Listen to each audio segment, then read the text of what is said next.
When the patients go home then, we give them some written instructions in terms of how to dilate. And our normal instructions are that we like it if the patients can dilate for an hour in the morning and then an hour in the evening.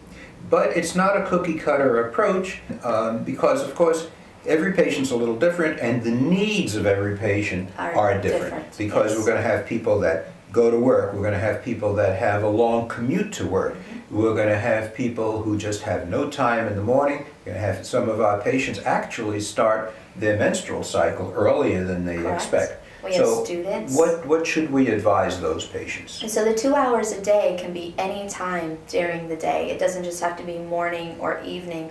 And we also recommend that you sleep with a dilator every other night for the first few weeks and then every couple of nights until you're having regular intercourse that's pain-free. So you have the full range of here's our basic recommendation, and then we work with you individually to see what's going to work best in your relationship and your atmosphere at home and your schedule. We recommend that women start experimenting with the use of a tampon. Most of our patients have never been able to use a tampon, but now you've dilated with a large number 6 dilator, which is about 5 times the size of a tampon.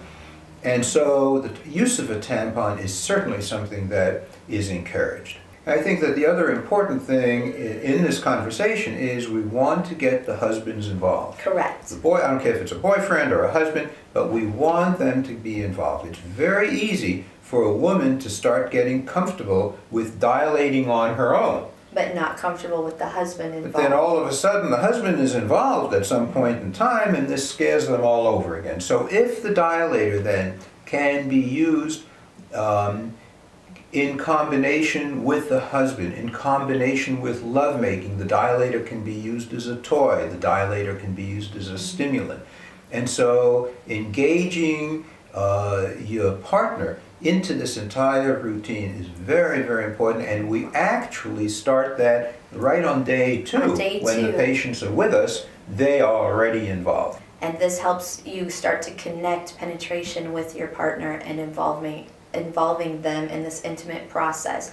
It's not just a medical process for a spasm, it's also a very emotional issue, and by breaking down that barrier, they bond better and they begin to use it. And then it kind of eliminates that fear of penetration from your husband because he's using the dilator, assisting you, and you're not having discomfort or pain, and it eliminates that emotional fear.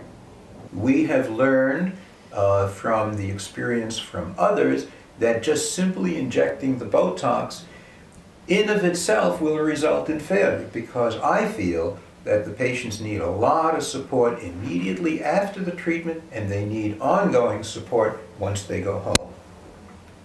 And so the trick of dilating prior to intercourse is very, very important because it dilates the vagina up. Even though a patient may be having intercourse, and some of our patients have intercourse actually rather quickly after their treatment, the intercourse in of itself is not a substitute for dilation. And so dilation needs to continue. However, your dilation schedule is not as regimented as it is in the very beginning. So once you start to have successful, painless intercourse and it becomes more enjoyable and pleasurable for you, we're not saying that you have to dilate as strongly as you did in the beginning and as aggressively as you did in the beginning. Some people are fine with dilating, sleeping with the dilator, say 1 day a week or even every other week, and are still having pain-free intercourse. Most patients begin to understand what their own needs are. Correct. And so we just find that the patients who need to dilate more know that they need to dilate more. And if we get that call that says it was really great, but the Botox is worn off now, it's 7 months, and we say, how much are you dilating? Well, I haven't dilated in a month. That's kind of a trigger that you need to dilate. Sure, because sometimes I will get an email, and the email will say, you know, I'm starting to experience burning again. I'm a little nervous that this procedure is not working. Do I need to return for more Botox? And the answer is no, you don't need to return for more Botox. You just need to start dilating more. And we've taught you all the tricks, Now we've got to get back into the dilation schedule. A thing that I give the patients to relate it to, as intercourse is not a substitution for dilation, is that every athlete has to train and has to stay loose and has to stretch and exercise. So whenever they call and they feel like they're regressing, I simply just say, well, when's the last time you dilated and the last time you had intercourse? And everyone has a little downtime sooner or later, and then that kind of triggers them, oh yeah, I need to dilate a little more. Just like an athlete that takes the summer off needs to go to training camp to get back into shape. I just would like the viewer to know that we've had a very high success rate. Our success rate continues to be in excess of 90%. We have a number of patients that have delivered healthy children. We actually right now have about 4 patients that are pregnant. I know, I'm so excited. And we're very excited when we get these emails, because we get great emails from these patients when they first discover this. And so this is the entire program that we use. We use a combination of intravaginal Botox injections. We use progressive dilation under anesthesia.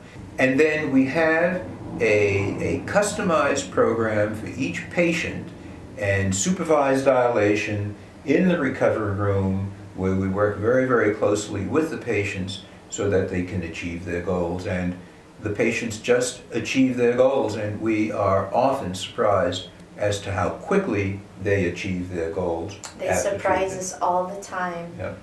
But we just want you to know that your care team is as invested in your outcome as you are.